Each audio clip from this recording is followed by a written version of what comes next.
South ఇండియాలోనే అతి తక్కువ ధరలకే రత్నాలందించే ఏకైక సంస్థ 6JVR. హలో నమస్తే, వెల్కమ్ టు రియాలిటీ చెక్. ఆంధ్రప్రదేశ్లో తాజా రాజకీయ పరిణామాలు చాలా హీట్ జనరేట్ చేస్తూ ఉన్నాయి. కడప నుంచి ఎంపీగా పోటీ చేస్తానంటూ ప్రకటించిన వైఎస్ షర్మిలారెడ్డి ఈరోజు క్యాంపెయిన్ కూడా స్టార్ట్ చేశారు. న్యాయ యాత్ర పేరుతో కడప పార్లమెంటు పరిధిలో ప్రజల దగ్గరికి వెళ్ళి ఓట్లు అడిగే ప్రయత్నం ఆమె చేస్తున్నారు. దాంతోపాటు వాలంటీర్లకు సంబంధించిన అంశంలో ప్రభుత్వం దగ్గర డబ్బులు లేక పెన్షన్లు ఆలస్యం చేస్తోంది. వాలంటీర్లు ద్వారా పెన్షన్లు పంపిణీ చేస్తూ వైసీపీ రాజకీయ లబ్ధి పొందాలనే ప్రయత్నం చేసింది. దాన్ని అడ్డుకున్నది తెలుగుదేశం పార్టీ కాదు, ఎలక్షన్ కమిషన్ అడ్డుకుంది అంటూ తెలుగుదేశం పార్టీ చెప్తోంది. దీంతోపాటు ఆంధ్రప్రదేశ్కు సంబంధించిన తాజా రాజకీయ పరిణామాలపై మనతో మాట్లాడడానికి వైఎస్ఆర్ కాంగ్రెస్ పార్టీ రాష్ట్ర అధికార ప్రతినిధి హనుమంత్ రెడ్డి గారు మనతో పాటు లైవ్లో జాయిన్ అవుతున్నారు. హనుమంత్ రెడ్డి గారు నమస్తే. నమస్తే సార్, మీకు న్యూస్ ప్రేక్షకులు అందరికీ నమస్కారం సార్. ఏంటి, ఎలా ఉంది ఆంధ్రప్రదేశ్లో పరిస్థితి? చాలా బాగుంది సార్. మీకు బాగానే కనపడుతుంది, కానీ మరి రోడ్ల మీద జనాలు అంతా బయటకు వచ్చి ఇబ్బందులు పడుతున్నారు. ఆ ఇబ్బందులకు మీరు కారణం అని ప్రతిపక్షం చెప్తోంది. నేను ఏమంటానంటే సార్, చంద్రబాబు నాయుడు గారు 14 సంవత్సరాలు ముఖ్యమంత్రిగా పనిచేశారు. ఆయన పాలన రెఫరెండం, జగన్మోహన్ రెడ్డి గారి పాలన రెఫరెండం. రెండు ప్రజలు చూశారు. మీరు, నేను, ఇంకొకరు మన మీద అబద్ధ ప్రచారాలు, తప్పుడు ప్రచారాలు చేస్తే జనాలకు జరిగిన మంచి, అంతకుముందు ఆయన 14 సంవత్సరాల మంచి, ఇప్పుడు 5 సంవత్సరాల్లో జగన్మోహన్ రెడ్డి గారు చేసిన మంచి, ఈ రెండింటినే చూస్తారు తప్ప వేరేది ఏం చూడరు. ఎందుకంటే ఎవరికైతే ఈ ప్రభుత్వం నుంచి లబ్ధి చేకూరిందో, ఈ ప్రభుత్వం యొక్క బాధ్యతగా ఏదైతే జగన్మోహన్ రెడ్డి గారు తీసుకున్నారో ఆ బాధ్యతగా తీసుకొని రాష్ట్ర ప్రజలను తన కన్న బిడ్డల వల్ల ఏ విధంగా చూసుకున్నాడు అనే విషయం రాష్ట్ర ప్రజలకు తెలుసు, మీడియాకు తెలుసు, అన్ని దానికి తెలుసు. అయితే కొన్ని రకాల మీడియా సంస్థలు కొన్ని రకాల కుసంస్కారాలు, సంకుచితత్వం, మనస్తత్వం వల్ల వాళ్ళకు సంబంధించిన వాళ్ళను ఆ పదవిలో కూర్చోబెట్టాలనే ఆలోచనతో మా మీద బురద చల్లుతున్నారు. వాళ్ళు బురద చల్లుతూ రెండు పత్రికలు ఉంటే రెండు పత్రికల్లో ఏది మాట్లాడాలనో ఏది మాట్లాడకూడదో కన్ఫ్యూజన్లో వాళ్ళు ఉన్నారు. ఎందుకనంటే ఏది మాట్లాడితే ఏది ఎటు వస్తుందో మంచి చెప్పాలా. ఇంతవరకు ఏమన్నారు, ఈ రాష్ట్రంలో ఒక్క ప్రభుత్వ ఉద్యోగం ఇవ్వలే జగన్మోహన్ రెడ్డి గారు అని ఈ రోజు వరకు చంద్రబాబు నాయుడు గారు, పవన్ కళ్యాణ్ గారు, షర్మిలమ్మ, లేకుంటే ఇంకా ఏ పార్టీలు అన్ని పార్టీలు చేశాయి. ఈ రోజు ఏం చెప్తున్నారు, వాలంటీర్ వ్యవస్థను పక్కన పెట్టమని చెప్పింది మేము కాదు, వాలంటీర్ వ్యవస్థ మాకు కూడా కావాలి, అయినా పక్కన పెట్టేసి గ్రామ సచివాలయ వ్యవస్థ ద్వారా 1,36,000 ఉద్యోగాలు ఇచ్చారు, వాళ్ళ ద్వారా పింఛన్లు పంపిణీ చేయమన్నారు. ఎవరైనా పంపిణీ చేయమన్నారా? ఎవరు చేయలేరు. కానీ వాలంటీర్ వ్యవస్థను రద్దు చేయమని, లేకుంటే వాళ్ళ మీద అవాకులు చవాకులు పేలింది. గతంలో మూటెలు మోస్తారని చెప్పింది. గతంలో వీళ్ళు మహిళలు లేనప్పుడు, ఇంట్లో ఆ మగవాళ్ళు లేనప్పుడు తలుపులు తడతారని చెప్పింది. 35,000 మంది మహిళలను హ్యూమన్ ట్రాఫికింగ్ చేశారని మాట్లాడింది చంద్రబాబు నాయుడు గారు, పవన్ కళ్యాణ్ గారు. వాళ్ళ మీద అభాండాలు వేసి వాళ్ళ వ్యక్తిత్వాన్ని దెబ్బతీసి అని ఈరోజు ఏమంటున్నారు, వాలంటీర్ వ్యవస్థ చాలా మంచిది, మేము కూడా వస్తే కొనసాగిస్తూ ఉంటున్నారు. ఇయా మీరు 2014 వరకు మీరే అధికారంలో ఉన్నారు, 2014 నుంచి 19 వరకు మీరే అధికారంలో ఉన్నారు. ఉన్నప్పుడు మీరు చేసిన మంచి, గతంలో మీరు జన్మభూమి కమిటీల పేరుతో ఏదైతే వ్యాపారాలు చేశారో ఇంకా ఆ ప్రభుత్వాన్ని తీసుకొస్తామని చెప్పండి. ఇంతవరకు ఏం చెప్పారు, జగన్మోహన్ రెడ్డి గారు అసలు మంచి చేయలేదు, ఇటువంటి వ్యక్తి సైకో అని చెప్పారు. ఆయన కొనసాగించిన పాలన, ఆయన ఇచ్చిన సంక్షేమ కార్యక్రమాలను, ఆయన ఇచ్చిన అమ్మఒడిని, ఆయన ఇచ్చిన వాలంటీర్ వ్యవస్థను, ఆయన ఇచ్చే వృద్ధాప్య పింఛన్లు ఇంటి వద్దకే, లేకుంటే ఇంగ్లీష్ మీడియం స్కూళ్ళను, లేకుంటే 17 మెడికల్ కాలేజీలు, పోర్టులు, షిప్పింగ్ హార్బర్లు, 3 పారిశ్రామిక కారిడార్లు, ఏదైతే 45,000 కోట్ల రూపాయలతో కర్నూలులో ఇంటిగ్రేటెడ్ విద్యుత్ ప్రాజెక్టు, ఈ విధంగా ఇటువంటి ప్రాజెక్టులన్నీ జగన్మోహన్ రెడ్డి గారు తీసుకొచ్చారు. అనుభవం లేదు అని చెబుతున్న జగన్మోహన్ రెడ్డికి అనుభవం లేదన్న వ్యక్తి ఇవన్నీ చేశాడు. ఇవన్నీ కొనసాగిస్తానని అనుభవం ఉన్న చంద్రబాబు నాయుడు గారు ఏం చెప్తున్నారు, జగన్మోహన్ రెడ్డి గారి పాలన కొనసాగిస్తానంటున్నాడు. ఇప్పుడు వాలంటీర్లు సరే, వాళ్ళు అడ్డుకున్నారు, వాళ్ళు విమర్శలు చేశారు, పక్కన పెడితే మీరు ఇవ్వచ్చు కదా వాలంటీర్లు, సరే ఒకరోజు ఆలస్యంగానే ఇంటి దగ్గరికి ఇవ్వచ్చు కదా, వాళ్ళందరినీ రోడ్డు మీద తీసుకురావడం ఎందుకు? వాళ్ళని మంచాల్లో వేసుకొని బయటకు మీరే తీసుకొచ్చి అంత ఎలక్షన్ క్యాంపెయిన్కి ఎందుకు వాడుకుంటారు వాళ్ళని? ఎవరు వాడుకున్నారు సార్? వాళ్ళకు పెన్షన్లు, వృద్ధాప్య పెన్షన్లు ఎవరికైతే కావాలంటున్నారో వాళ్ళు వస్తూ ఉంటారు. సచివాలయ వ్యవస్థ దగ్గర ఇస్తామని చెప్పారు, అంతే తప్ప దాన్ని వేరే విధంగా తీసుకుంటేలాగా మీరే కదా అడ్డుకున్నది. మీరు ఆ ఎలక్షన్ కమిషన్కు నిమ్మగడ్డ రమేష్ అనే వ్యక్తి ద్వారా మీరు కోర్టులోకి పోయి ఇవన్నీ చేయకుంటే వాళ్ళు సజావుగా పనిచేసేవారు. 58 నెలలుగా జరిగిన మంచిని ఈ 2 నెలల్లో మేము చేసిన మంచి లేదని మీరే చెబుతూ ఈరోజు వాలంటీర్ వ్యవస్థనే మంచి జరిగింది అని చెప్తున్నారు కదా. లేకుంటే దేశంలో ఎక్కడా లేదు వాలంటీర్ వ్యవస్థ అని మీరే చెప్తారు. అంతా పెన్షన్లు ఇస్తున్నారు, ఎక్కడ వాలంటీర్లు, ఎక్కడ ఇబ్బంది లేదు, మాత్రం ఎందుకు వస్తుంది ఇబ్బంది? అదే నేనేమంటానంటే, అక్కడ కూడా ఇటువంటి వ్యవస్థ లేదు కాబట్టి ఇబ్బందులు కొనసాగుతున్నాయి, ఇబ్బందులు వస్తున్నాయి. ఎక్కడ ఈ రాష్ట్రంలో ఉన్నటువంటి పింఛన్లు ఈ భారతదేశంలో ఎక్కడ ఇవ్వడంలే. 68 లక్షల పింఛన్లు ఇస్తా ఉన్నారు. గతంలో చంద్రబాబు నాయుడు గారు 36 లక్షల పింఛన్లు ఇచ్చేవాళ్ళు. డబల్ అంటే 68 లక్షలు. పారదర్శకతగా ఏ కులం చూడం, మతం చూడం, ప్రాంతం చూడం, పార్టీ చూడం, జెండా చూడం అని చెప్పిన వ్యక్తి జగన్మోహన్ రెడ్డి గారు. రాజకీయం చూస్తున్నారు మీరు దాంట్లో. మేము ఎక్కడ రాజకీయం చూడలేదు. వాళ్ళ మంచాల మీద తీసుకొచ్చి బయటికి తీసుకొచ్చి వాలంటీర్లకి ఏదో తెలుగుదేశం పార్టీ అన్యాయం చేసిన క్యాంపెయిన్ ఎందుకు చేస్తున్నారు మీరు? ఏమవసరం వచ్చింది? ఇప్పుడు అన్యాయం జరిగిన వ్యక్తులు మాట్లాడుతూ ఉంటారు. అన్యాయం వాళ్ళకి ఎవరికైతే వాలంటీర్ల మీద ఏం మాట్లాడారు అనే విషయం వాళ్ళు చెప్తా ఉంటారు. మనమేం ప్రావకాండ చేసేది లేదు, లేకుంటే వాళ్ళని తీసుకొచ్చి చెప్పాల్సిన అవసరం లేదు. ఎందుకనంటే ఎవరో చెప్తే ఎంతవరకు చేస్తారు సార్? ఎవరో పెట్టిన పుట్టగోసి ఎంతసేపు ఉంటుంది సార్? ఎప్పుడప్పుడు ప్రజలకు అభిప్రాయం కలిగింది, చంద్రబాబు నాయుడు గారు వస్తే గతంలో పాలన తీసుకొస్తాడు కాబట్టి ఆలోచన కలిగిందంటే వాళ్ళ నిరసన వ్యక్తం చేశారు. ఆ నిరసన కూడా వ్యక్తం చేయొద్దు, అది కూడా జగన్మోహన్ రెడ్డి గారు చేపిస్తున్నారు. ఎందుకు అనుకుంటున్నారు ఇట్లా? నిమ్మగడ్డ చేయించారని మీరు ఎట్లా అంటారు? నిమ్మగడ్డ రమేష్ గారు ఏదైతే పీపుల్స్ ఫోరం డెకరేషన్ ఏదో చేశారు. డెమోక్రసీలో ఏమేమి చేయాలా ఏంటి అనేది ఆయనకు తెలుసు కదా. ఆయన ఐఏఎస్ ఆఫీసర్ కదా. ఇంకా ఏమేమి తప్పులు జరుగుతున్నాయి, చంద్రబాబు నాయుడు గారు ఏం చేస్తున్నారు, అన్నిటి మీద మాట్లాడితే మంచిదే. ఒక్క వాలంటీర్ వ్యవస్థ మీద ఎందుకు వెళ్ళాడు? ఆయనకు నీతి నిజాయితీ ఉంటే. స్కిల్ కుంభకోణంలో చంద్రబాబు నాయుడు గారు అరెస్ట్ అయ్యారు. అరెస్ట్ అయ్యి లోపలికి పోయిన తర్వాత ఏమన్నాడు? నాకు ఏసీ లేదు, నాకు ఏసీ పడదు, లేకుంటే నాకు డాక్టర్లు సంప్రదించాలా, నాకు వెనకాల అంబులెన్స్ ఉండాలా, అంబులెన్స్ లేదని ఒక లెటర్ తీసుకొచ్చాడు. ఆ లెటర్ తీసుకొచ్చి ఆ విధంగానే కొనసాగుతున్నాడా? ఆయన మీద కూడా కేసు వేయి. ఆయన మీద కేసు వేయి అంటున్నా. నేను అంటున్నా డెమోక్రసీ అంటే ఏంది అంటున్నా. డెమోక్రసీ అంటే ప్రజలకు సంబంధించిన సమస్యలు. నేనే తప్పు చేశాను అనుకోండి, నేను మీతో ఒక మాట చెప్పి బయటకు పోయి ఇంకొక మాట మాట్లాడుతున్నా అంటే మీరు నా మీద చర్య తీసుకోమని అంటారా, లేక వేరేది అంటారా? సరే, కోర్టులు చూసుకుంటే నిమ్మగడ్డ రమేష్ కుమార్ పిటిషన్ వేస్తే ఎలక్షన్ కమిషన్ డెసిషన్ తీసుకుంటే టీడీపీ ఎలా బాధ్యత? నేనేమంటా అంటే నిమ్మగడ్డ రమేష్ గారికి చంద్రబాబు నాయుడు గారికి లింకులు ఉన్నాయనే విషయం ఏంటంటే, గత స్థానిక సంస్థల ఎలక్షన్లలో కానీ గతంలో జరిగిన స్థానిక సంస్థల ఎలక్షన్ల మీద నిలబడినప్పుడు కానీ అప్పటికప్పుడు కరోనా వచ్చిందనో ఇంకోటి ఏదో అబద్ధం చేసి నిలబెట్టిన తర్వాత కోర్టు ఇచ్చిన జ్యుడిషియల్ కోర్టు ప్రకారం ఎలక్షన్లు నడిపిన వ్యక్తి. ఆయన తీసేయాలని అప్పుడు ఆయన ఏదైతే తప్పుడు ఆరోపణలు చేశారో దాని మీద ఆయన్ను సస్పెండ్ చేస్తే కోర్టుకు వెళ్ళి ఎలక్షన్ కమిషనర్గా అపాయింట్ అయ్యాడు. ఆ తర్వాత ఎలక్షన్లు చేశారు. ఈ క్రమంలో హైదరాబాద్లోని పార్కాయత్లో కూర్చొని రహస్య సమావేశాలు ఎందుకు చేయాల్సి వచ్చింది? నువ్వు ఎలక్షన్ కమిషనర్ అంటే ఏంటి? ఎవరికి, ఏ పార్టీకి ఎవరికి సంబంధం లేని వ్యక్తి.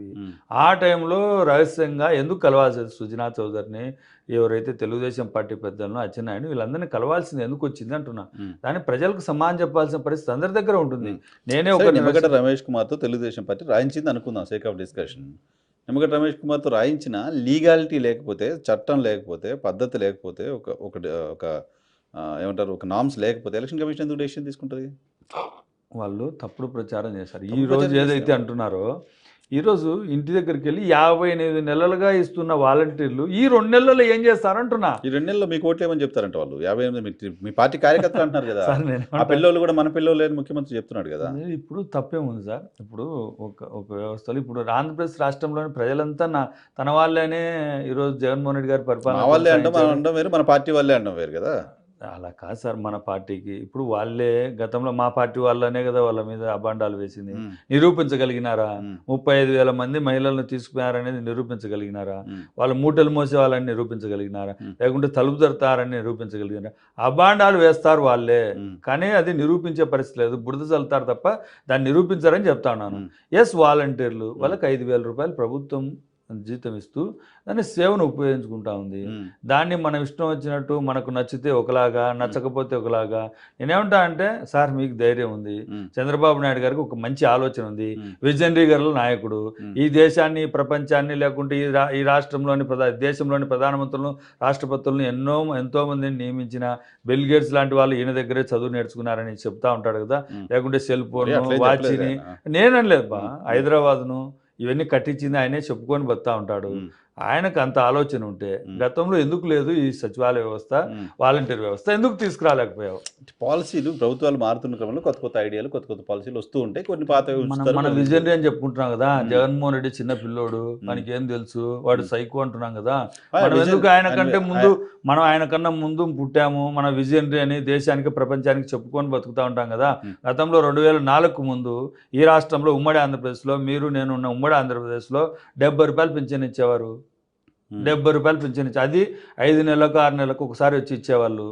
అది కూడా ఎవరైనా కొత్త పింఛన్ అడిగితే, వృద్ధులో, వికలాంగులో, మహిళలో ఎవరైనా వితంతువులు అడిగితే చచ్చిపోతే తప్ప పింఛన్ వచ్చే పరిస్థితి లేదు. రేషన్ కార్డు అడిగితే రేషన్ కార్డు ఇచ్చే పరిస్థితి లేదు. ఆ రోజు ప్రియతమ నేత డాక్టర్ వైఎస్ రాజశేఖర రెడ్డి గారు ముఖ్యమంత్రి అయిన తర్వాత పారదర్శకంగా ఊర్లో ఎంతమంది ముసలోళ్ళు ఉంటే, ఎంతమంది వికలాంగులు ఉంటే, ఎంతమంది వితంతువులు ఉంటే అందరికీ 200 రూపాయలు పింఛన్ ఇచ్చిన ఘనత రాజశేఖర రెడ్డి గారు. 200 తీసిపోయింది. ఎస్, మీరు అన్నారు ఇదే విషయం. దీని గురించి ఎందుకు చెప్పాలనుకున్నా అంటే 2017 నవంబర్ 6వ తారీఖున జగన్మోహన్ రెడ్డి గారు తన ప్రజల సమస్యలు తెలుసుకోవాలని ప్రతిపక్ష నేతగా ఉన్నటువంటి జగన్మోహన్ రెడ్డి గారు పాదయాత్ర ఇడుపులపాయ నుంచి ఇచ్చాపురం వరకు మొదలుపెట్టారు. ఇడుపులపాయలు 2017 నవంబర్ 6వ తారీఖున మొదలు పెడితే నవంబర్ 7వ తారీఖు వేంపల్లికి చేరుకున్నారు. వేంపల్లిలో వృద్ధాశ్రమాన్ని సందర్శించాడు. అక్కడ ఉండే వృద్ధుల యొక్క సమస్యలు తెలుసుకొని వాళ్ళు ఆయనకు తన బాధలు వెళ్ళగక్కితే అప్పుడు ఏం చెప్పంటే 2017 నవంబర్ 7వ తారీఖు, ఇది గుర్తుపెట్టుకొని ఈ డేట్ గుర్తుపెట్టుకొని, ఆ రోజు నేను అధికారంలోకి వచ్చిన వెంటనే, మన పేదల ప్రభుత్వం ప్రజాప్రభుత్వం అధికారంలోకి వచ్చిన వెంటనే 2000 రూపాయలు చేస్తాను పింఛను. అయితే నేను 2000 ఇస్తానని చెప్పాను కాబట్టి చంద్రబాబు నాయుడు గారు ఎలక్షన్లో 2 నెలల ముందర 2000 ఇస్తే దానికి కూడా నేను 3000 చేసుకుంటూ పోతాను, 10 సంవత్సరం ఇంత పెంచుకుంటూ పోతానని జగన్మోహన్ రెడ్డి గారు రికార్డులలో ఉంది. మీరు 2017 నవంబర్ 7 వేంపల్లి స్పీచ్, జగన్మోహన్ రెడ్డి గారి స్పీచ్ అంటే వస్తుంది. ఇది జగన్మోహన్ రెడ్డి గారి ఆలోచన. నువ్వు 200 1000 రూపాయలు చేశానన్నావు, చేశావు. 2 నెలల ముందర 2000 చేశావు. నువ్వేం చెప్పుకుంటున్నావు? 5 సంవత్సరాలు 2000 చేశాను అంటున్నావు. మేమేం చెప్పాము? 2000 3000 2000 ఇస్తూ 2000 ఇస్తే 2000 3000 చేస్తా ఉన్నాం. ఇది జగన్మోహన్ రెడ్డి గారి యొక్క ఇంటిగ్రిటీ, ఆయన యొక్క ఆలోచన విధానం. ఆయన మనం చెప్పాం కాబట్టి ఆయన తప్పకూడదని చేశాడు. వృద్ధుల పట్ల నీకు అంత ఉదారమైన స్వభావము, నీకు వాళ్ళ మీద యొక్క దయార్థ హృదయం ఉంటే నువ్వు అంతకుముందు ఎందుకు ఇయ్యలేకపోయావు అంటున్నా. జగన్మోహన్ రెడ్డి గారు ప్రభుత్వం రాకముందు ఎందుకు ఇయ్యలేకపోయావు? ఇంటి వద్దరికే పింఛన్లు ఎందుకు ఇయ్యలేకపోయావు? 1వ తారీఖు ఎందుకు ఇయ్యలేకపోయావు?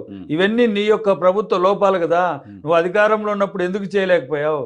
అధికారంలో ఉన్నప్పుడే నువ్వు ఏం చేయలేకపోయి ప్రతిపక్షంలోకి వచ్చిన తర్వాత ఇది చేస్తాను అది చేస్తానని మాయల పకీరో లేకుంటే ఊర్లోకి పిట్టల ధర వచ్చినట్టు చెప్తే ప్రజలు నమ్మే పరిస్థితి లేదు అంటున్నాం. ఓకే, ఇప్పుడు వైఎస్ షర్మిలారెడ్డి గారు కడప ఎంపీగా పోటీ చేయబోతున్నారు. ఏ స్థాయిలో డ్యామేజ్ అవుతుంది మీకు? అవినాష్ రెడ్డి గారిని ఓడించడమే లక్ష్యం అని చెప్తున్నారు. అంతేకాదు వివేకానంద రెడ్డి గారి కూతుర్ని పక్కన పెట్టుకుని ఎలక్షన్ క్యాంపెయిన్ చేస్తున్నారు. నేను ఏమంటానంటే సార్, ఇదే ప్రొద్దుటూరులో 27వ తారీఖున గత నెలలో మార్చి 27వ తారీఖున ఒక జగన్మోహన్ రెడ్డి గారు ఒక సభ పెట్టారు. ముందు ప్రజల యొక్క సమస్యలు దాని మీద పెడుతూ చెప్పారు. ఆ రోజే Telugu Desam party, Janasena party, BJP party, ఈ పార్టీలకు తోడు నా ఇద్దరు చెల్లెలను తీసుకొని వచ్చి మన మీద అసత్య ప్రచారం చేయడానికి కూడా పూనుకున్నారని చెప్పారు. ఇద్దరు చెల్లెళ్ళే అన్నారు, వేరే మాట్లాడలే. అయితే షర్మిలమ్మ గారు, సునీతమ్మ గారు. షర్మిలమ్మ గారు ఏదైతే మొన్న రాజశేఖర రెడ్డి గారి యొక్క అక్కడ ఘాట్ దగ్గరకు వచ్చి మాట్లాడుతూ, నేను కాంగ్రెస్ పార్టీ తరఫున మా నాన్న రాజశేఖర రెడ్డి గారి ఆశయం ఏంటి అంటే, ఆయన ఎవరో మరి ఆజన్మ బ్రహ్మచారి ఉన్నారు, రాహుల్ గాంధీ అని ఆజన్మ బ్రహ్మచారి అంటాడు. మరి పవన్ కళ్యాణ్ అయితే ఆయన బ్రహ్మచారి అని చెప్పుకుంటాడు. కానీ ఎవరికి పవన్ కళ్యాణ్ చెప్తా ఉంటాడు ఎవరి గురించి? రాహుల్ గాంధీ గురించి. నేను మాత్రం పెళ్లి చేసుకోలే కానీ మాత్రం నేను బ్రహ్మచారి గాను, నేను ఒరిజిన్ కాదని అంటాడు. మరి ఆయన చెప్పే ఆలోచన పవన్ కళ్యాణ్. ఇటువంటి ఆయన మీద ఉండే అవాకులు. ఆయన్ను ప్రధానమంత్రి చేసుకోవాలని షర్మిలమ్మ గారు రాజశేఖర రెడ్డి గారు అన్నారు కదా. సరే, రాజశేఖర రెడ్డి గారు అన్నారు. రాజశేఖర రెడ్డి గారు చనిపోయిన తర్వాత ఏమేమి జరిగింది, ఈ రాష్ట్రంలో జరిగిన పరిస్థితులు మీకు తెలుసు, దేశ ప్రజలకు తెలుసు, బీజేపీ వాళ్ళు ఏం మాట్లాడారో పార్లమెంట్లో ఇవన్నీ తెలుసు. ఆయన మీద కేసులు ఎలా వచ్చాయి, ఆయన పేరు ఎఫ్ఐఆర్లు ఏ విధంగా చేర్చారు, ఆయన బతుకున్నంత వరకు కాంగ్రెస్ పార్టీకి పనిచేసినంత వరకు ఆయన దేవుడు, చనిపోయిన తర్వాత ఎఫ్ఐఆర్లో పేర్లు రాసి ఏ విధంగా హింస పెట్టారు, జగన్మోహన్ రెడ్డి గారు ప్రజల దగ్గరికి వెళ్తాంటే ఏ విధంగా అడ్డుకున్నారని రాష్ట్ర ప్రజలకు అందరికీ తెలుసు. ఆ ఎపిసోడ్ అంతా, ఆ ఎపిసోడ్లో కూడా షర్మిలమ్మ గారు ఉన్నారు. ఎస్, ఆ రోజు ఏం చెప్పారు అక్కడ ఘాట్ దగ్గర? ఏం చెప్పారు? నేను మా నాన్న ఆశయం కోసం ప్రధానమంత్రిగా రాహుల్ గాంధీని చేసుకోవడానికి నేను పోటీ చేస్తాను అన్నారు. ఆ నుంచి ½ అన్ అవర్ 1 అవర్ కడపకి వెళ్ళారు. ఆ నుంచి కారులో వెళ్ళారు కడపకి వెళ్తానే మాట మార్చారు. ఏం మాట మార్చారు? మా అన్న ఎవరైతే వివేకానంద రెడ్డి హత్య కేసులో హత్య చేసిన వాళ్ళకు సీట్ ఇచ్చింది. హత్య చేసిన వాళ్ళకు సీట్ ఇచ్చింది మేము కాదు. హత్య చేసిన వాళ్ళను వెనకేసుకొచ్చింది మేము కాదు. నీ పక్కన ఉన్న సునీతమ్మ గారే హత్య చేసిన వాళ్ళని వెనకలు పెట్టుకొని, హత్య చేసిన వాళ్ళను బయటికి తీసుకొచ్చి, హత్య చేసిన వాళ్ళకు బెయిల్ ఇప్పించి, హత్య చేసిన వాళ్ళకే డబ్బులు ఇచ్చి, హత్య చేసిన వాళ్ళని వెనకమ్మడి పెట్టుకొని తిరుగుతుండేది సునీతమ్మ గారే. ఇది గుర్తుపెట్టుకోండి, ఈ పాయింట్ గుర్తుపెట్టుకోండి. సునీతమ్మ గారు దస్తగిరి అనే వ్యక్తి నేనే చంపాను, నేనే పొడిచాను, నేనే గొడ్డలతో నరికానన్న చెప్పిన వ్యక్తిని వెనకేసుకొస్తాండేది సునీతమ్మ గారు, మేము కాదు. సునీతమ్మ గారు ఈ పాయింట్ గుర్తుపెట్టుకోండి. ఈ పాయింట్ మళ్ళీ అడుగుతాం. సునీతారెడ్డి గారు దస్తగిరిని వెనకేసుకొస్తే దస్తగిరి వెనకున్న వాళ్ళని మీరు వెనకేసుకొస్తున్నారండి కదా. నేనేమంటా అంటే సార్, అవినాష్ రెడ్డి గారి మీద ఉండే అభియోగం చెప్పండి. ఉండండి. అభియోగం ఏంటి? సిబిఐ కానీ ఇంకోటి కానీ అక్కడ రక్తం తుడుస్తా ఉన్నప్పుడు ఉండారు అనే విషయం తప్ప అవినాష్ రెడ్డి గారికి ఈ కేసుతో సంబంధం లేదు అనే విషయము సిబిఐ ప్రూవ్ చేయలేదు కాబట్టే అవినాష్ రెడ్డి గారికి బెయిల్ ఇచ్చింది. ఈ అంశం గుర్తుపెట్టుకోండి. ఎందుకని అంటున్నానంటే సిబిఐనే ఏ సాక్ష్యాలు చూపించలేకపోయింది అనే అంశం కోర్టు చెప్పింది, మనం కాదు చెప్పింది. సిబిఐ కోర్టు చెప్పింది. హైకోర్టులో ఆ సాక్ష్యాలు నిరూపించలేరు కాబట్టే బెయిల్ ఇస్తున్నాను, అవినాష్ రెడ్డి గారికి బెయిల్ ఇస్తున్నాను. మీరు ఏదైనా ఉంటే దాని ప్రకారం చట్ట ప్రకారం మీరు చేసుకోండి, ఆయనకైతే బెయిల్ ఇస్తున్నాను, మీరైతే ఆయన మీద సాక్ష్యాలు చూపించలేని వ్యక్తిని, సాక్ష్యాలు అతని మీద లేనప్పుడు ఆయన్ని ఎలా ముద్దాయి అంటారు? ఆయన్ని ఎలా దీంట్లో జగన్మోహన్ రెడ్డి గారు సపోర్ట్ చేశారు? సాక్ష్యాలు చూపించలేకపోయారేమో, అప్పటికి ఇప్పుడు చూపిస్తారేమో. హత్యలో పార్టిసిపేట్ చేసిన చెప్తున్నాడు కదా మీ దగ్గర. నేనేమంటా అంటే నేను ఎవరన్నా మనకు తెలిసిన వాళ్ళు ఒకరిని హత్య చేసి తర్వాత ఆ కేసులోంచి బయటపడడానికి మీ పేరో నా పేరో చెప్తానే మనం ఏమో ఇంప్లూడ్ అవుతాం, అంతే కదా. మరి ఈ కేసులోంచి బయట వేస్తాను పలానా వాళ్ళ పేరు చెప్పరా అని ఎందుకు చెప్పలేదు? ఆ విషయం ఏదైతే దస్తగిరి ఇచ్చిన అప్రూవల్ స్టేట్మెంట్ చూడండి, మీరు గమనించండి, మీరు తెప్పించుకోండి. షర్మిలమ్మ గారే ఇచ్చారు దాంట్లో స్టేట్మెంట్లో. వైఎస్ఆర్ కాంగ్రెస్ పార్టీ ఎంపీ అభ్యర్థిత్వం కోసం కాదు ఈ హత్య జరిగిందని ఆమె ఇచ్చారు. మరి ఇప్పుడు ఆమె చెప్తున్నారు నేనేమంటానంటే నా అవసరాల కోసం మీరు షర్మిలమ్మ గారు సిబిఐకి ఇచ్చిన స్టేట్మెంట్ ఏంటి అంటున్నా. ప్రజల్లో చెప్తున్న స్టేట్మెంట్ అదే సార్, మన అవసరాలు ఏంటి, మనం ఎందుకు పోటీ చేస్తున్నాం? ఆడేమో వాళ్ళ నాన్న కోసము రాహుల్ గాంధీ ప్రధానమంత్రి పోటీ చేయడానికి నేను ఎంపీగా పోటీ చేస్తానంటారు. దాని మీదనే ఉంటావా? ఉండవు. మళ్ళీ కడపకు వచ్చేసరికి ఏం చెప్తున్నావు? అవినాష్ రెడ్డి గారికి సీట్ ఇచ్చారు కాబట్టి దానికోసం అవినాష్ రెడ్డి గారికి సీట్ ఇవ్వద్దు అనే విషయం చెప్పాలి. జగన్మోహన్ రెడ్డి గారు తన చిన్నాన్నను చంపింది అవినాష్ రెడ్డి కాదు, అవినాష్ రెడ్డి గారికి సంబంధం లేదని నమ్మాడు కాబట్టి సీట్ ఇచ్చాడు. నమ్మాడు కాబట్టి అవినాష్ రెడ్డి గారికి ఈ కేసుతో సంబంధం లేదని నమ్మారు కాబట్టి సీట్ ఇచ్చాడు. నువ్వు నమ్మలే. నీ యొక్క రాజకీయ అవసరాలు ఏంది? నువ్వు చంద్రబాబు నాయుడు గారికి ఉపయోగపడాలా, పవన్ కళ్యాణ్ గారికి ఉపయోగపడాలా, బీజేపీకి ఉపయోగపడాలి కాబట్టే కాంగ్రెస్ పార్టీలో చేరి మీ నాన్నను తిట్టిన పార్టీ, నువ్వు తిట్టిన పార్టీ, నువ్వు ఏమన్నావు? కాంగ్రెస్ పార్టీని ఇదే తెలంగాణలో పార్టీ పెట్టుకొని తెలంగాణ కాంగ్రెస్ పార్టీ రాజశేఖర రెడ్డి గారి కుటుంబాన్ని నాశనం చేసింది. కాంగ్రెస్ పార్టీని ఎవరైనా ఉమ్మేస్తారు తప్ప ఆ కాంగ్రెస్ పార్టీలో చేరతారు అన్నావు. డేట్ మారేలోగానే కాంగ్రెస్ పార్టీలో చేరావు. ఇయర్ మారేలోగానే తెలంగాణ వదిలిపెట్టి ఆంధ్రప్రదేశ్కి వచ్చావు. సంవత్సరం కూడా మారలే వచ్చావు అక్కడికి. పార్టీ పెట్టిన సంవత్సరం కూడా మారలే వచ్చి ఆంధ్రప్రదేశ్లో జగన్మోహన్ రెడ్డి గారి మీద అసూయ ద్వేషాలతో, నీ వ్యక్తిగత కక్షలతో చంద్రబాబు నాయుడు గారు చెల్లెళ్ళు కూడా అంత కక్ష కట్టే అంత తప్పులు జగన్మోహన్ రెడ్డి చేసి ఉండరు. ఏమంటానంటే రాష్ట్రంలో అందరినీ మీరు సాటిస్ఫై చేయగలుగుతున్నప్పుడు సొంత చెల్లెళ్ళు ఎందుకు డిసప్పాయింట్గా ఉన్నారు? నేనేమంటా అంటే సార్, వాళ్ళకి ఏం కోరికలు ఉన్నాయి? నేనేమంటా అంటే నీకు జగన్మోహన్ రెడ్డి గారు చేసిన అన్యాయం ఏంటో ప్రజలకు చెప్పు. నాకు కాదు, ఆమెకే, షర్మిలమ్మ గారికే. ఆమె షర్మిల గారికి కాదు, వివేకానంద రెడ్డి గారిని చంపిన వాళ్ళని కాపాడుతున్నారు. అంతకంటే ఏంటి అని ఎవరు కాపాడుతున్నారు? జగన్మోహన్ రెడ్డి గారు. ఎవరు వాళ్ళు తెలుసుకుందాం. ప్రజాక్షేత్రంలో అవినాష్ రెడ్డి గారు గెలిచిన తర్వాత నేను ఇంకొక మాట కూడా మాట్లాడద్దు. ఈ విషయం గురించి మాట్లాడితే అంతే కదా మరి. అంతే కదా మరి. మీరు ఆ జనాలను తీర్పిస్తా ఉన్నారు కదా. వైఎస్ఆర్ కాంగ్రెస్ పార్టీకి ఓట్లేదు, జగన్మోహన్ రెడ్డి గారికి ఓట్లేదు అంటున్నావు కదా. ఎస్, దీని మీదైనా ఓకే అనిపించండి. మీరు కూడా సమాజంలో ఫోర్త్ పిల్లర్ లాంటి వాళ్ళు. ఈ విషయం మీద చర్చ పెట్టి వాళ్ళు ఏదో ఒక దానికి ఇప్పుడు వాళ్ళు ఏదైతే ఆరోపణలు చేస్తున్నారో దానికి కన్ఫర్మ్ అయి ఉండమని చెప్పండి. అడుగుతా ఉన్నాం మేము. మా మీద ఒక ఆరోపణ గెలవలేరు అయితే షర్మిల రెడ్డి గారు డిపాజిట్ తెచ్చుకోమని చెప్పండి సార్. డిపాజిట్ తెచ్చుకోమని చెప్పండి అంటున్నా. కాంగ్రెస్ పార్టీ గుర్తు తెలుసు నేనే సార్ ఉంటా కదా. కాంగ్రెస్ పార్టీ రాజశేఖర రెడ్డి కూతురు ఆవిడ. సార్ కాంగ్రెస్ పార్టీ గుర్తు రాజశేఖర రెడ్డి గారు ఉన్నంతవరకు ఈ రాష్ట్రంలో ఎంత బలంగా ఉంది, ఈ రాష్ట్రంలో ఆయన చనిపోయిన తర్వాత ఎంత హీనంగా మారిపోయింది అనే విషయం ఈ రాష్ట్ర దాన్ని ప్రజలకు మళ్ళీ రివాంప్ చేయడం కోసమే షర్మిల వచ్చారు అంటే నేనేమంటా అంటే కాంగ్రెస్ పార్టీని పెద్దగా చెప్తుంటా. రాజశేఖర రెడ్డి గారిని ముఖ్యమంత్రి చేసింది కాంగ్రెస్ పార్టీ, రాజశేఖర రెడ్డి గారికి జీవితం ఇచ్చింది కాంగ్రెస్ పార్టీ అంటారు. ఇప్పుడు ఎందుకు గెలవలేకపోతున్నారు? తెలంగాణలో గెలిచారు కదా రాజశేఖర రెడ్డి గారు, లేకుండా తెలంగాణలో ముఖ్యమంత్రి అయ్యారు కదా. 10 సంవత్సరాలు పట్టింది. ఎన్నాళ్ళు నేనేమంటా అంటే ఆడ కూడా కేసీఆర్ గారి తప్పిదాల వల్ల గెలిచిందే తప్ప ఎక్స్క్యూజెస్ వేరే. మీరు చేసిన తప్పదేమో అవినాష్ రెడ్డి గారికి టికెట్ ఇవ్వడం, రేపు షర్మిల గారు గెలుస్తారేమో. సరే చూద్దామంటా. నేనేమంటున్నా అదే దానికి కన్ఫర్మ్ అయ్యి దానికి ఏదైతే ఉందో దాన్ని ఓకే చేయమంటున్నా. దాన్ని ఓకే చెప్పారు, ప్రజాక్షేత్రంలో తెలుసుకుంటామని చెప్పి వచ్చారు కదా. మంచిది, రెఫరెండమే. స్వాగతం సుస్వాగతం షర్మిలమ్మ గారికి, సునీతమ్మ గారికి, కాంగ్రెస్ పార్టీకి. ఏదైతే తెలుగుదేశం పార్టీకి వెనకాల కాంగ్రెస్ పార్టీకి వెనకాల ఉండి డబ్బులు ఇప్పించి కాంగ్రెస్ పార్టీకి తెలుగుదేశం పార్టీ నేతలే డబ్బులు ఇచ్చి ఏ విధంగా ఆంధ్రప్రదేశ్లో చేస్తున్నారు ఈ రాష్ట్ర ప్రజలకు అన్నిటికీ తెలుసు. ఎవరు మంచి చేస్తే వాళ్ళకు ఓట్లు వేస్తారు ఆంధ్రప్రదేశ్ రాష్ట్ర ప్రజలు. వాళ్ళ కుటుంబానికి మంచి జరుగుతూనే మేము ఓటు అడుగుతా ఉన్నాం. అవినాష్ రెడ్డి గారి గురించి తప్పుడు మాటలు మాట్లాడితే ప్రజలే తీర్పు చెప్తారు. రాష్ట్రంలో దాదాపు 1 కోటి కుటుంబాలకు మీ ఇంట్లో మంచి జరిగితే మాకు ఓటు వేయండి అని జగన్మోహన్ రెడ్డి అడుగుతున్నారు. కానీ ఆయన సొంత ఇంట్లో వాళ్ళకి మాత్రం ఆ మాట చెప్పలేకపోతున్నారు. నేనేమంటానంటే వాళ్ళకి జరిగిన నేనేమంటానంటే సార్ మీకు అన్యాయం జరిగింది అనుకోండి, హనుమంత్ రెడ్డి లేకుంటే ప్రభుత్వమో నాకు ఈ సబ్సిడీ ఇస్తా అన్నారు ఇవ్వలేదు, లేకుంటే నాకు ఈ మాట చెప్పారు నాకు నెలకు 1 లక్ష రూపాయలు 10 లక్షలు 5 లక్షలు లేకుంటే నా కుటుంబాన్ని పోషిస్తూ ఉన్నారు, ఆ రోజు ఓట్లు వేయించుకున్నారు ఈరోజు చేయలేదు అని చెప్పాలి. ఒక నిర్దిష్టమైన అభిప్రాయం ఉండాలి. నీకు చేసిన అన్యాయం ఏంటో నువ్వు ప్రజలకు చెప్పు అంటున్నా. నువ్వేమో ఆడ రాజశేఖర రెడ్డి గారి ఘాటి దగ్గర ఏమో ఒక మాట చెప్తావు, కడపకు వచ్చి ఒక మాట చెప్తావు, ఇంకొకటి హైదరాబాద్కి వచ్చి ఒక మాట చెప్తావు. రాజశేఖర రెడ్డి గారి పాలనే లేదు ఇక్కడ అని చెప్పి చెప్తున్నారు. ఆమె రాజశేఖర రెడ్డి గారి పాలన అంటే వివేకానంద ఆరోగ్యశ్రీ చేయాలనుకున్నారు, నన్ను ఎంపీ చేయాలనుకున్నారు, చేయమని అడిగారు.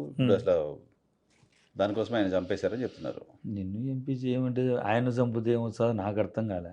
ఇది లాజిక్ లేని క్వశ్చన్, లాజిక్ లేని మాట్లాడే వాళ్ళు లేకుండా చేయడం అని ఆయన అంటుంది కదా. మరి ఆ రోజు రాత్రి 10:30 వరకు మా జమ్మలమూడు కాన్స్టిట్యున్సీలో అవినాష్ రెడ్డి గారిని గెలిపియండి, సుధీర్ రెడ్డి గారిని గెలిపియండి, మైదుకూరులో రఘురామ్ రెడ్డిని గెలిపియండి, అవినాష్ రెడ్డి గారిని గెలిపియండి, ఎంపీగా పోటీ చేస్తున్న అవినాష్ రెడ్డిని గెలిపియని ఎందుకు చెప్పాల్సి వచ్చింది? నేనంటున్నా ఇదే వివేకానంద రెడ్డి గారు ఆ రోజు వైఎస్ఆర్ కాంగ్రెస్ పార్టీ పెడితే ఇదే సునీతమ్మ రాజశేఖర రెడ్డి ఎవరైతే ప్రోద్బలంతో ఆ రోజు మా పార్టీలో లేకుండా కాంగ్రెస్ పార్టీ నుంచి పోటీ చేశారు, డిపాజిట్ రాలే. వివేకానంద రెడ్డి గారు పేరు చెప్పుకొని ఈరోజు ఓట్లు అడిగే వీళ్ళందరూ డిపాజిట్ రాలే. ఆ రోజు విజయమ్మ గారి మీద పోటీ పెడితే వాళ్ళు ఈరోజు ఆ రోజు ఇదే షర్మిలమ్మ తల్లి మీద పోటీ చేసిన వ్యక్తి. ఆ రోజేమో వాళ్ళ చిన్నాన్న చెడ్డోడు ఈరోజు చనిపోయాడు కాబట్టి ఈరోజు జగన్మోహన్ రెడ్డి గారి మీద కచ్చ తీర్చుకోవాలనో తప్పుడు ఆలోచనలతోనో అసూయ ద్వేషాలతో మాట్లాడుతున్న షర్మిలమ్మ గారికి ఈరోజు వివేకానంద రెడ్డి గారు దేవుడు. వివేకానంద రెడ్డి గారు నువ్వు ఏదో ఒక దాని మీద కన్ఫర్మ్ అయ్యిండు. ప్రధానమంత్రి రాహుల్ గాంధీని చేసుకోవడానికే లేకుంటే వివేకానంద రెడ్డి గారి కోరిక మేరకు చేస్తున్నావా? లేదు. అదే నేనేమంటానంటే మళ్ళీ ఆ రోజు లేదు లేదు లేదు అవినాష్ రెడ్డి గారికి గెలుస్తానే లేదు లేదు లేదు అని అనకూడదు అంటున్నా. అరే పబ్లిక్ డొమైన్, అదే పబ్లిక్ డొమైన్ లో ఇదే చంద్రబాబు నాయుడు గారిని ఏం మాట్లాడుతున్నాం. ఈ రోజు అక్కడికి వచ్చి పోటీ చేసి చంద్రబాబు నాయుడు గారిని ఒక్క పల్లెత్తు మాట కూడా అనకుండా అవినాష్ రెడ్డి గారే ముద్దాయని చెప్తా ఉంది తప్ప ఒక్క మాట కూడా అనింటే ఒట్టు, ఒక్క మాట మాట్లాడింటే ఒట్టు. అంటే చంద్రబాబు నాయుడు గారి కోసమే నువ్వు పనిచేస్తున్నావు.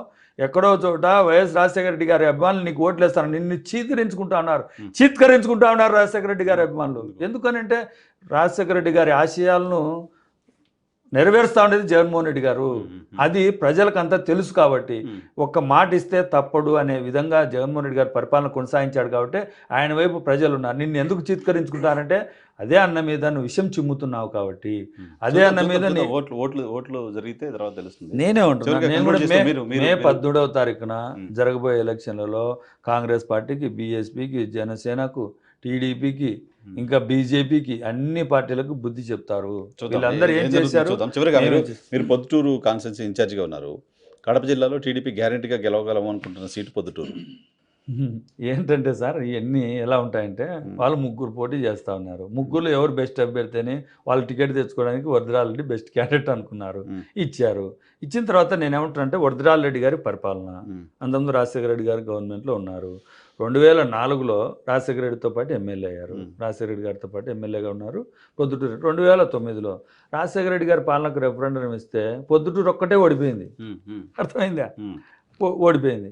ఓడిపోయింది 2009లో ఓడిపోయారు, 2014 ఓడిపోయారు. ఇదే వరదరాజరెడ్డి గారు మంచిగా చేసిందంటే ఎందుకు ఓట్లేలే? ఎందుకు ఓట్లేదంటున్నా?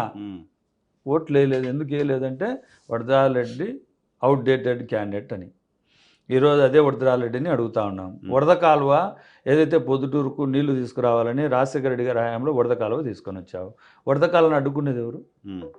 వరదరాజరెడ్డి అడ్డుకున్నాడు. తన కమిషన్ ఇవ్వలేదని, ఏదైతే కాంట్రాక్టర్ ఇవ్వలేదని వరద కాలువ మీద దాని మీద వేసి దాని మీద అడ్డం రాకుండా కోర్టులో కేసులు వేసి తెలుగుదేశం పార్టీ వరదరాజరెడ్డి ఇద్దరు అడ్డుకున్నారు. రాలే, అది నిలబడిపోయింది. సార్ 15,000 నుంచి 20,000 మెజారిటీతో ప్రొద్దుటూరులో గెలవబోతున్నాం. ఎందుకు అని అంటున్నా? ఈ రాష్ట్రంలో ఏదైతే పేద ప్రజలకు ఇళ్ల పట్టాలు ఇచ్చే విషయం ఏదైతే ఉందో, పొద్దుటూరులో 24,000 ఇళ్ల పట్టాలు పేద ప్రజలకు అందించాం. తాగునీటి సౌకర్యం ఇంతవరకు చేయలేకపోయిన చరిత్రలో అంతకుముందు ప్రభుత్వాలు ఉంటే జగన్మోహన్ రెడ్డి గారు ఏదైతే 250 కోట్ల రూపాయలతో మైలవరం డ్యామ్ నుంచి సురక్షితమైన మంచినీటిని తీసుకొని వచ్చి తాగునీరు నిత్యావసరాలకు సంబంధించిన నీరు అందించడం జరుగుతూ ఉంది ప్రొద్దుటూరుకు. అదొక్కటేనా? పార్కులు కానీ రోడ్లు కానీ ఇంతకుముందు ఏం చేయలేదో అవన్నీ జగన్మోహన్ రెడ్డి గారి ఆధ్వర్యంలో, వైఎస్ అవినాష్ రెడ్డి గారి నాయకత్వంలో ఏదో రాచమల్లి ప్రసాద్ రెడ్డి గారు పనిచేశారు. ఇవన్నీ కూడా ప్రొద్దుటూరు అభివృద్ధి అంతా రాచమల్లి శివప్రసాద్ రెడ్డి గారి ఆధ్వర్యంలో జరిగింది. దాదాపుగా 3,000 కోట్ల రూపాయలు నిధులు ఒక్క ప్రొద్దుటూరుకే వచ్చాయి. 1,700 కోట్ల రూపాయల అభివృద్ధి పనులు, 1,700 కోట్లతో ఏదైతే సంక్షేమ కార్యక్రమాలు, ఇవన్నీ చేసింది ప్రొద్దుటూరుకు రాజశేఖర రెడ్డి, జగన్మోహన్ రెడ్డి గారి హయాంలో, అవినాష్ రెడ్డి గారి నాయకత్వంలో రాచమల్లి శివప్రసాద్ రెడ్డి గారు ప్రతి ఒక్కరికి చేశాడు. ఇవన్నీ మేము చెప్పుకుంటా ఉన్నాం. మీరు ఏం చేశారు గతంలో? మీరు పరిపాలన కొనసాగించారు కదా. 2014 నుంచి 2019 వరకు తెలుగుదేశం పార్టీ అధికారంలో ఉంది కదా. ప్రతిపక్షంలో చంద్రబాబు నాయుడు, ప్రతిపక్షంలో రాజమల్లి శివప్రసాద్ రెడ్డి గారు ఉన్నారు ఆ రోజు. ఎందుకు మీరు వరదరాజరెడ్డి గారు ఇవన్నీ చేయలేకపోయారంటున్నా? 2014, 19 పరిపాలన, 19 నుంచి 24 పరిపాలన. విమర్శలు కాదు. మేము ప్రజల్లో ఉన్నాం. వాళ్ళు ఏదైతే టీఎంఎల్ కన్నా ఇంకొకటి తప్పుడు ప్రచారాలు చేసేదానికి చాలామంది ఇలా రెడీ అయ్యారు. ఎందుకురా వరదరాజరెడ్డికి ఓటేయాలి, ఎందుకు రాచమల్లి శివప్రసాద్ రెడ్డిని పక్కన పెట్టాలంటే దానికి కారణమే చెప్పారు. ఊరికి ఓడిపోతారు. ఏంటికి ఓడిపోతారు? కారణం చెప్పాలి కదా. మీకు ఏమైనా ఎవరికి అన్యాయం జరిగింది, ఏం జరిగిందని చెప్పకుండా తప్పుడు ప్రచారాలు చేస్తే, భూ కబ్జాలు చేసింది వరదరాజరెడ్డి. భూ కబ్జాల పేరుతో జమ్మలమడుగు నుంచి ఒక లక్ష్మీనారాయణ అనే వ్యక్తి పొద్దుటూరులో రిజిస్టర్ చేయకుంటే రిజిస్టర్ మీద కొట్టనీయకపోయినాడు వరదరాజరెడ్డి. ప్రతి ఒక్క ఆఫీసర్ని బెదిరించేది వరదరాజరెడ్డి. వాళ్ళ ఊర్లో ఇసుక అమ్ముకునేది వరదరాజరెడ్డి. దాని గురించి అడిగితే వరదరాజరెడ్డి అని చెప్తా అంటే, మా ఊర్లో ఊరి అభివృద్ధి కోసం రాబడుతుంటాం లెక్క. నువ్వెవడే అభివృద్ధికి డబ్బులు కట్టడానికి? అది వాళ్ళ ఊర్లో. దాని మీద మేము మాట్లాడామంటున్నా. ఆ విషయం ఆయనే చెప్పాడంటున్నా. దాన్ని ప్రశ్నిస్తే ఆ విషయం ఆయనే చెప్పాడు. ఇలాంటి వరదరాజరెడ్లు, ఇలాంటి చంద్రబాబు నాయుడు గారు ఏం చెప్తున్నాడు? మొన్న వచ్చి నాణ్యమైన మద్యం ఇస్తా అంటున్నాడు. నాణ్యమైన మద్యం పదే పొద్దుటూరులో మేమేమంటున్నాం? నాణ్యమైన విద్యా వైద్యం. పొద్దుటూరులో ఏ స్కూల్ చూద్దురండి, పదం రండి. ప్రతి స్కూల్లో ఏ విధంగా అభివృద్ధి చేసాం, నాడు నేడు ద్వారా ఇంగ్లీష్ మీడియం ఏ విధంగా తీసుకొచ్చాం, ప్యానల్ బోర్డ్స్ ఏ విధంగా ఇచ్చాం, టీవీలు ఏ విధంగా ఇచ్చాం, వాళ్ళకు అంటే నేనేమంటే డబ్బున్న పిల్లలు ఏ విధంగా చదువుతున్నారో వాళ్ళకు అదే విధంగా విద్య అందించాలనే దిశగా ప్రొద్దుటూరులో ప్రతి స్కూళ్ళలో, ఆంధ్రప్రదేశ్లో ప్రతి స్కూళ్ళలో అభివృద్ధి చేశాం. హాస్పిటల్లో అభివృద్ధి చేశాం. 100 పడకలను 350 పడకలుగా ఆసుపత్రిగా జగన్మోహన్ రెడ్డి గారి నాయకత్వం, రాజమల్లి శివప్రసాద్ రెడ్డి గారు చేశారు. ఇవన్నీ మేము చేసే అభివృద్ధి ప్రొద్దుటూరుకు అంటున్నాం. వాళ్ళు ఊరికి ఏదో ప్రచారాలు, తప్పుడు ప్రచారాలు చేస్తే ప్రజలు ఒప్పుకోరు అంటున్నా. ప్రజలు మా వైపు ఉన్నారు అంటున్నా. రోజులు టైం ఉంది. ఏం తీర్పు చెప్తారో ప్రజలు. Thank you very much Hanumanth Reddy గారు మాకు సమయం కేటాయించినందుకు. ఇది వాళ్ళ రియాలిటీ చెక్. రేపు షోలో మళ్ళీ కలుద్దాం. చూస్తూనే ఉండండి.